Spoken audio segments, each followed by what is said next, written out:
What is the purpose of vent tank?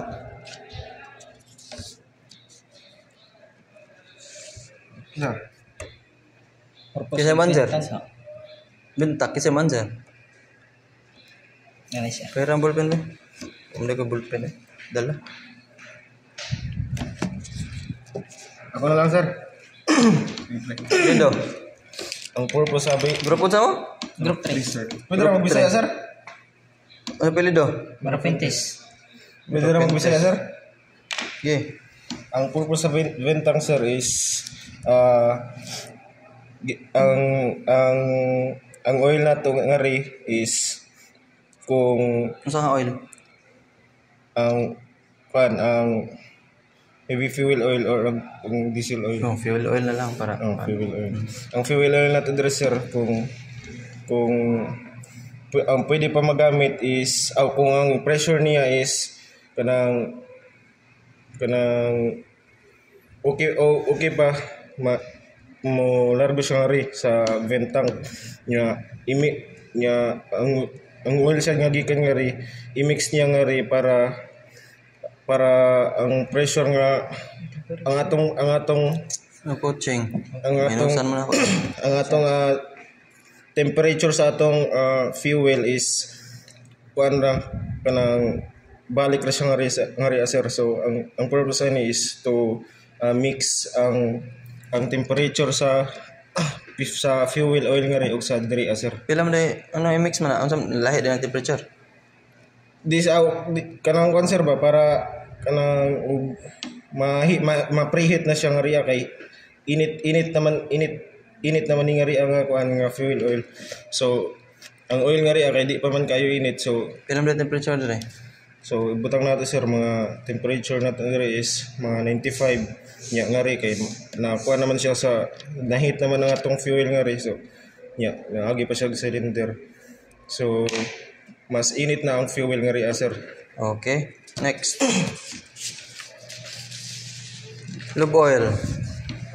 So sa lube oil system, so kinahanglan sa lube oil wala siya sagol nga tubig para dili madat ng lubrication. So how to remove water in the lube oil system? Simple siya. Para ba? Ikaw. To remove the water from the one. So ako na sir. To remove the water in the system, we will use pabon na sir. We will use lube oil purifier because this is the only one who we will remove, because this purifier remove the solid particles and the water. Okay, next. Duha na lang. Okay. So during heavy flooding, unsay buhaton nato sa water system? Kisa man sir? Ano lang siya? Pwede. Dartungin siya.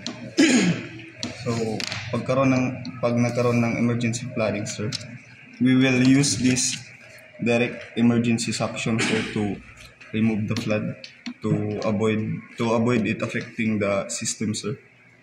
Paano mo papadaan yung tubig? By opening this direct emergency suction, sir. And then it will goes here. Tapos meron pang isang suction dito, sir. Na ito po, sir. Kung magkaroon din po dito ng flooding, sir, isasak niya rin po dito. Okay. Klaruhin ko lang. Hindi porket nakalagay yan na nasa taas to kaysa dito. Hindi Yes, sa loob ng makina hindi rin nakapatong, di ba? So ito hindi ibig sabihin nandyan yan. Yes, sir. Kasi yung barko ganyan eh. So nandun sa baba yung mga flooding, di ba? Yes, sir. So yan, nandyan yan nakalagay, pero hindi yan, nasa flooring din yan nakatutok. Duha na sir. Huwag mo sabihin na nandyan, umabot na dyan yung tubig. So ibig sabihin, lubog na to, tatlo. Nasa Di ba? Pag lubog na to, wala na. O wala na. Anong gagawin? O, talo na lang. Okay, sige, continue. Tapos pag di ba, sir, isasak niya yung tubig or yung flooding to para nga hindi maabot yung ibang part ng system. And saan mo papadaan? sasak niya dito, tapos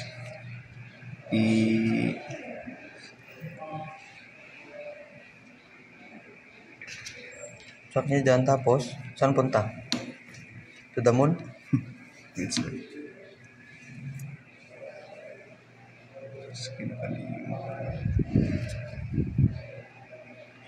Tapos sir, i-discharge niya dito sir sa may, gamitin niya to sir, sa may, dadaan sa may fire pump palabas sir. Dito, dyan, ikot doon, ganan.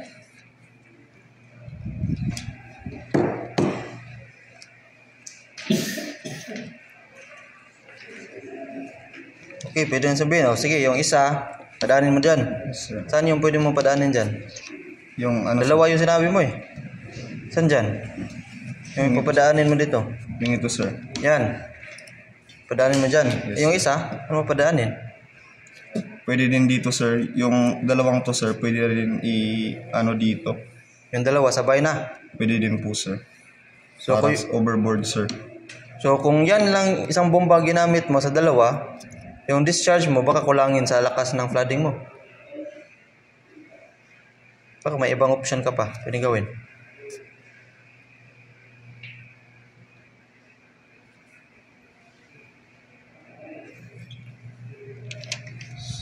Pwede kang tumayo. Pagkatapos tayo, luhod. Tapos luhod, dasal.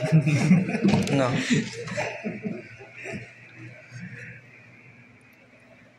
Basta sir, yung pag-discharge ng yung nasak na flooding sir, is dadaan dito sir.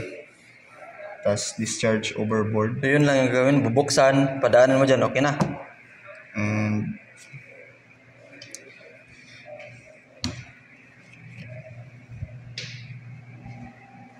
Ikaw, Edias. Concert. Kasi yung sa kanya, 1/2 lang yung score. For me, dito, ito, bubuksan, tapos gagamitin natin itong tatlong seawater pump, since kung malakas yung pagpasok ng tubig, di kakayanin ng isa lang, so kailangan mas malaki, parang papantayin natin siya ng pressure na magsasak siya para hindi gaano tumaas yung tubig sa loob ng barko. Tapos katulad ng sabi niya, dito di-discharge natin. So buksan yung dalawa, panda rin tatlo. Tapos yes sir. Yun na yun. Yun lang sa akin. Last. Kahit sino sa inyong dalawa. Kalahati lang. Okay, preheater. Anong purpose ng preheater? Ako sir. Gumagamit lang ginagamit natin yung preheater para dito sa pinipreheat na natin yung fresh water. Dito pa lang pinipreheat na natin yung fresh water para pagpunta dito sa engine, yung mga mag-expand yung mga metal katulad ng cylinder liner para mas maganda yung run ng piston, yun lang sir. Yun lang? 1/2. Para maganda yung Ikaw, may dagdag ka? piston top. 1/2 pa lang yun. Ano yan? Isip pa. Okay, dalawa pwede. pinipreheat niya sir yung water para hindi magkaroon ng thermal shock. Ayun. Yun. Ayun, dalawa na. Thermal shock at expansion of Expansion. liner. Okay. Thank you. Call the next group.